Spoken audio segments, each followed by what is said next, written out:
오늘 말씀을 보시면 사도 바울은 핍박을 당하는 데살로니가 교인들을 위해서 기도하고 또 데살로니가 교인들에게 자신의 여러 가지 것들을 위해서 기도를 부탁하는 것을 볼 수가 있습니다.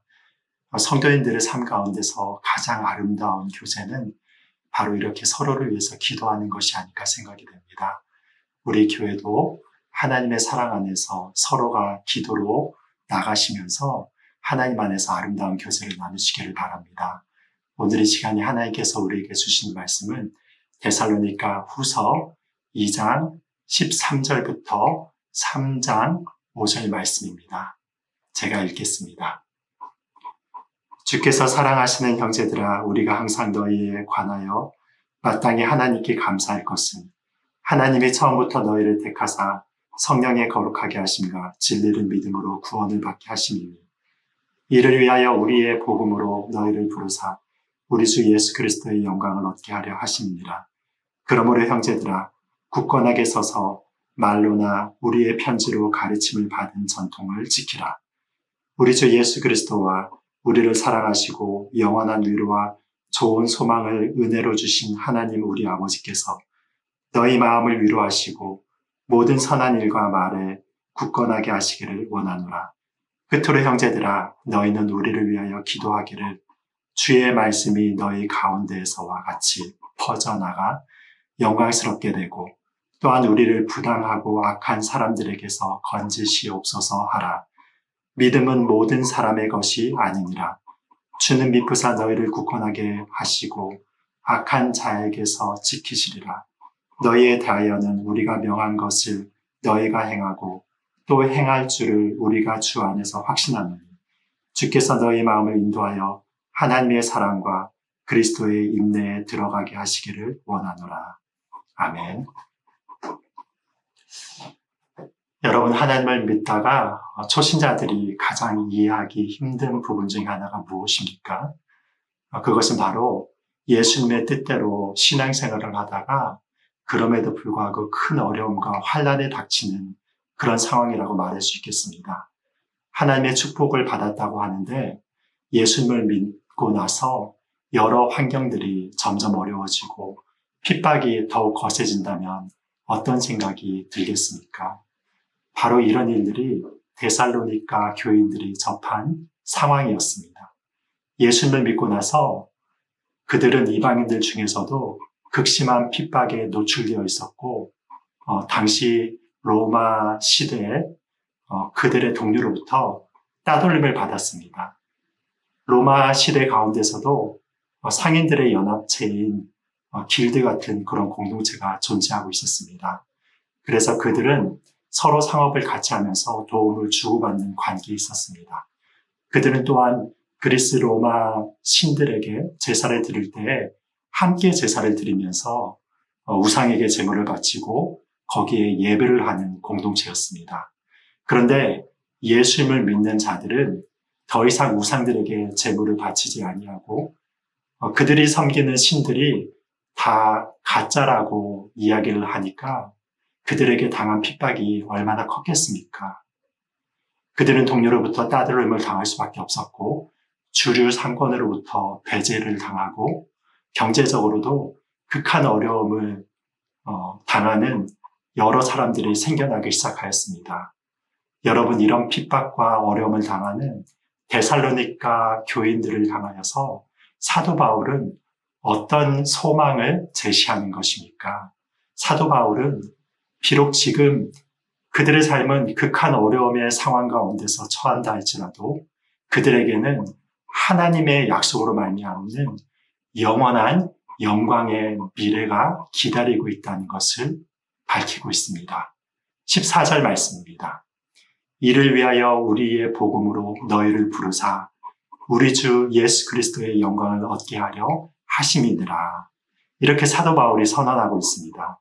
하나님께서 자신의 자녀들을 부르신 부르심은 이 땅에 속한 영광을 얻기 위한 것이 아니라 하늘에 속한 예수 그리스도의 영광을 위해 부르신 것이라고 이야기하고 있습니다. 지금 복음으로 말미암아 여러 어려움들을 겪어도 영원한 예수 그리스도의 영광의 미래가 그들에게 약속되어 있다고 이야기를 하는 것입니다. 그래서 그 영광스러운 미래의 소망을 사도 바울은 16절에서 어떻게 다시 표현하고 있습니까? 우리를 사랑하시고 영원한 위로와 좋은 소망을 하나님께서 주신다고 말하고 있습니다. 그리고 이 영원한 위로와 좋은 소망을 은혜로 주신 분이 바로 하나님 아버지시라고 이야기합니다. 그래서 여러 어려움들을 겪는 우리를 사랑하사 십자가 고난을 당하신 주 예수 그리스도와 우리를 사랑하신 아버지 하나님을 바라보면서 이 모든 상황을 흔들리지 말고 이겨나가라고 권면하고 있습니다. 그 하나님의 사랑을 바라보면 이 모든 어려움들을 이겨나갈 수 있다고 말씀을 하고 있는 것입니다. 여러분들도 아이를 키우다가 경험하신 일이 있으시죠? 아이가 무서운 일을 당하면 소스라치게 놀라는 경우가 가끔가다 있습니다. 그럴 때 그런 일을 당해도 엄마가 찾아와서 아이를 따뜻하게 안아주고 아이에게 필요한 것들을 채우면서 아이와 함께 있으면 어떻습니까? 그 아이가 그 전에 무슨 일을 당했는지 그것과는 상관없이 빵긋 웃고 엄마 품에 안겨서 새근새근 잠이 드는 것을 우리가 보게 됩니다. 다윗도 이런 것을 보는 것이 참 인상적이었는지 시편 131편 2절에서 이것을 이렇게 표현하고 있습니다.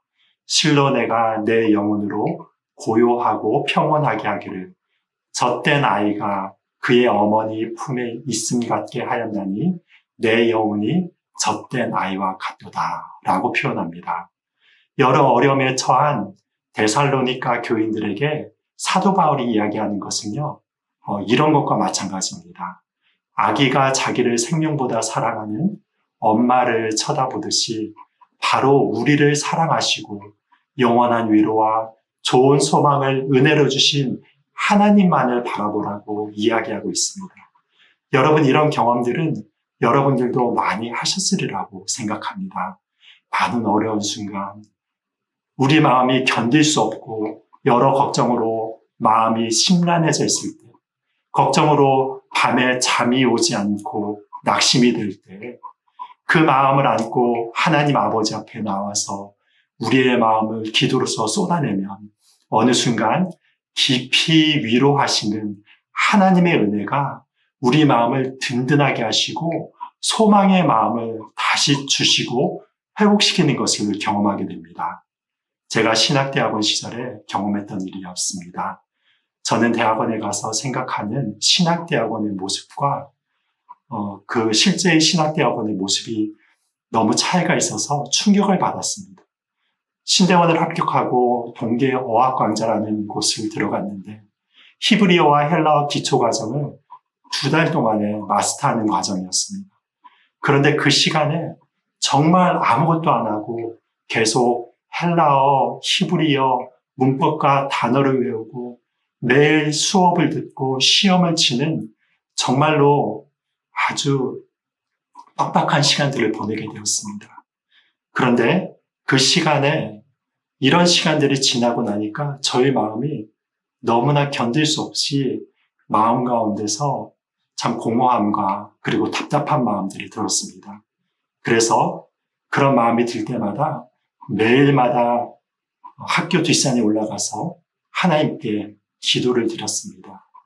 그래서 공부할 시간도 모자랐지만 기도하지 않고서는 견딜 수 없는 마음 때문에 그곳에서 마음 가운데 평안이 찾아올 때까지 몇 시간이고 기도하면서 내려왔습니다.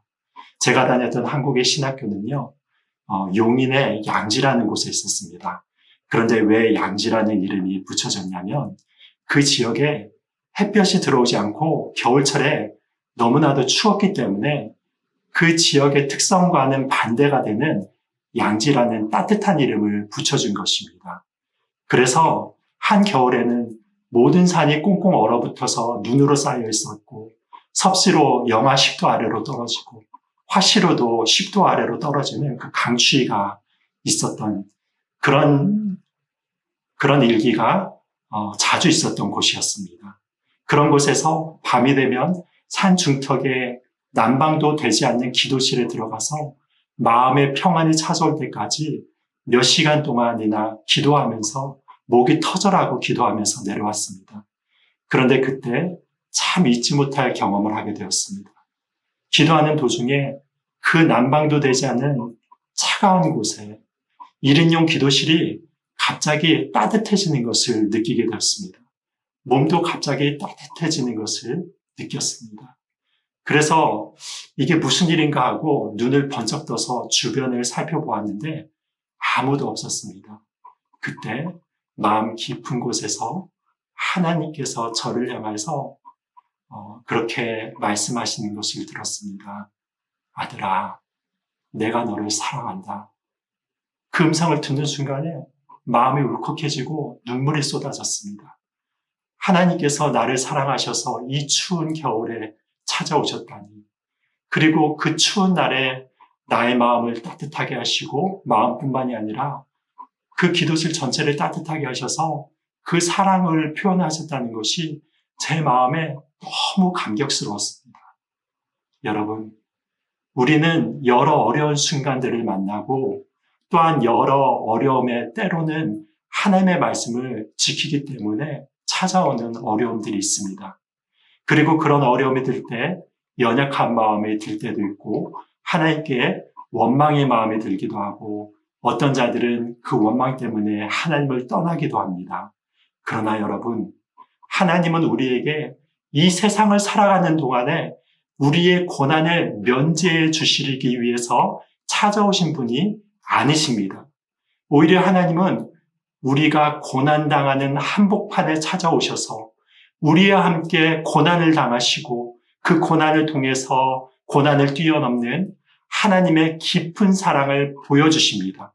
그리고 그것을 깨닫게 하셔서 마침내는 그 고난을 이겨나갈 충만한 은혜와 능력을 주시는 분으로 찾아오시는 것입니다. 그래서 역설적이게도 하나님의 참된 은혜와 사랑은 언제 가장 깊이 찾아오는 것입니까? 우리의 고난의 순간 가운데 찾아오는 것입니다. 이 말씀을 기억하시면서 고난 가운데 우리 영혼의 눈을 우리를 사랑하시는 하나님께 고정시키고 서로를 위해서 기도하시면서 모든 고난을 믿음으로 이겨내시는 사랑하는 주님의 백성들이 되기를 예수님의 이름으로 축복드립니다. 기도하시겠습니다. 하나님께서는 우리들에게 찾아오실 때 참 큰 사랑을 보이면서 찾아오시지만 때때로 그 부르심 가운데서 우리가 하나님의 말씀을 중심에 두고 살아나갈 때에도 우리가 견디기 힘든 여러 고난의 순간들을 맞이할 때가 있습니다. 그때마다 우리가 이 세상의 파도를 보면서 흔들리는 자들이 아니라 우리들의 마음의 눈을 오직 예수 그리스도와 우리를 영원한 사랑 가운데 이끄시며 영광스러운 기업을 허락하여 주신 하나님께 고정시키게 하여 주시옵소서. 그래서 주님께로 향하여서 우리의 기도의 자리로 나가게 하여 주시옵시고 그 기도를 통하여서 하나님께서 우리에게 주시는 한없는 위로와 사랑의 마음을 굳건하게 붙잡고 나가는 자들이 되게 하여 주시옵소서. 사도 바울이 데살로니가 교인들을 향하여서 기도하고 또한 데살로니가 교인들에게 기도 부탁을 하였듯이 우리가 그렇게 자비로우신 하나님을 향하여서 서로 간에 기도함으로 말미암아 굳건하게 세워진 믿음의 공동체가 되게 하여 주시옵소서.